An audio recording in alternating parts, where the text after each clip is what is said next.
You know when you add something to your online cart and then boom, a perfectly matched accessory just pops up as a recommendation?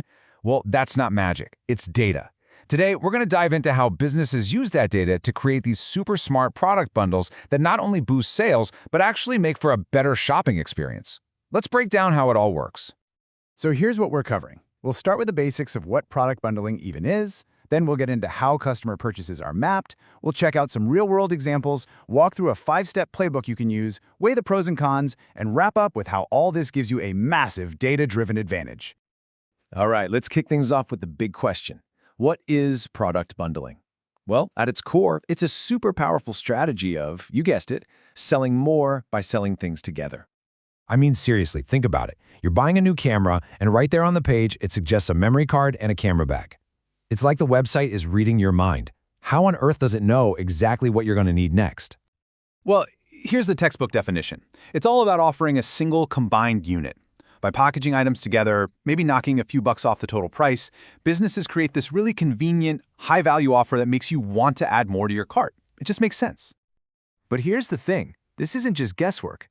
The real magic, the secret sauce, comes from a data-driven process, mapping what customers are already buying together. And this idea is the engine that drives all those smart recommendations. Okay, moving on to our second section, mapping customer purchases. I love this analogy. The best way to picture this whole thing is to think of it like a social network, but instead of for people, it's for your products. And this map has a name. It's called a co-purchase graph. So in this network, every single one of your products is a node, kind of like a person's profile. And when two products get bought in the same transaction, a connection or an edge is created between them. What you end up with is this amazing visual map of how all your products relate to each other, based entirely on how real people shop. And building this is actually pretty straightforward. So a customer buys a laptop. In that same order, they toss in a wireless mouse. Boom, a connection is made between the laptop and the mouse. Now, the more people who buy that same exact combo, the stronger and more important that connection becomes in your data. So that's the theory. But how does this all play out in the real world? Let's take a look at some bundles in the wild and see how the big players are putting this strategy to work. Honestly, you see this stuff everywhere. E-commerce sites, they are the absolute masters of this, suggesting accessories based on millions of past purchases. Or think about your local grocery store. You see a special deal on chips and dip right before the big game? Yeah, that's no accident. And subscription boxes, like meal kits, they analyze which ingredients people love together to create these perfect little boxes that keep you hooked. And what's really key here is that each of these bundles is designed to do a different job. For an e-commerce store, it's all about increasing that average cart value. For retail, it's about triggering a quick impulse buy. And for a subscription box, the whole point is to make the customer experience so good they'd never dream of canceling. The strategy is just incredibly flexible. Okay, now for the really actionable part. Let's get into our 5-step playbook and see how you can actually put these co-purchase graphs to work for your own business.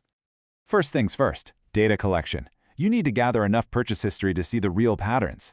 Next up is graph construction, where you turn all that raw data into that visual map we talked about. Then comes the fun part, the analysis, where you hunt for those clusters and strong connections. This is where the surprising insights live. From there, you develop your bundles. And finally, the most important step of all, test and iterate. Launch your offers, measure everything, and keep refining. But of course, no strategy is perfect, right? It's not all upside. So let's take a really balanced look at the risks versus the rewards of product bundling. So on the plus side, you're looking at increased sales, a much better customer experience, and it's a fantastic way to move some of your slower selling inventory. But on the flip side, pricing can get complicated. You could accidentally confuse your customers if the offer isn't super clear, and there's always a small risk of devaluing your products if people get used to only buying them in a discounted bundle. With that in mind, here are 3 major pitfalls you really want to avoid. First, don't rely only on the data without doing some real customer research. The graph shows you what people buy, but it doesn't tell you why. Second, don't ignore the user experience. If your bundle offer is confusing, people just won't buy it. And finally, don't forget that customer tastes change. A killer summer bundle might be totally useless in the middle of winter. And all of this brings us to our final section, your data-driven advantage. This is where we tie it all together and talk about turning all these cool insights into actual, tangible profit. So think of this as your final checklist for success. Before you launch anything, Ask yourself, is our data solid? Have we really analyzed the graph to find those strong connections? Do these bundles actually align with what our customers want? Have we tested them? Is the pricing crystal clear and a good deal? And are we thinking about seasonality?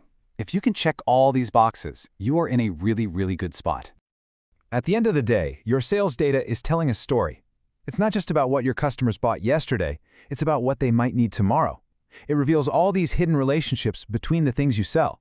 A co-purchase graph is simply the tool that lets you finally hear that story clearly. So the real question isn't just, are you listening? It's what amazing opportunities will you find when you do?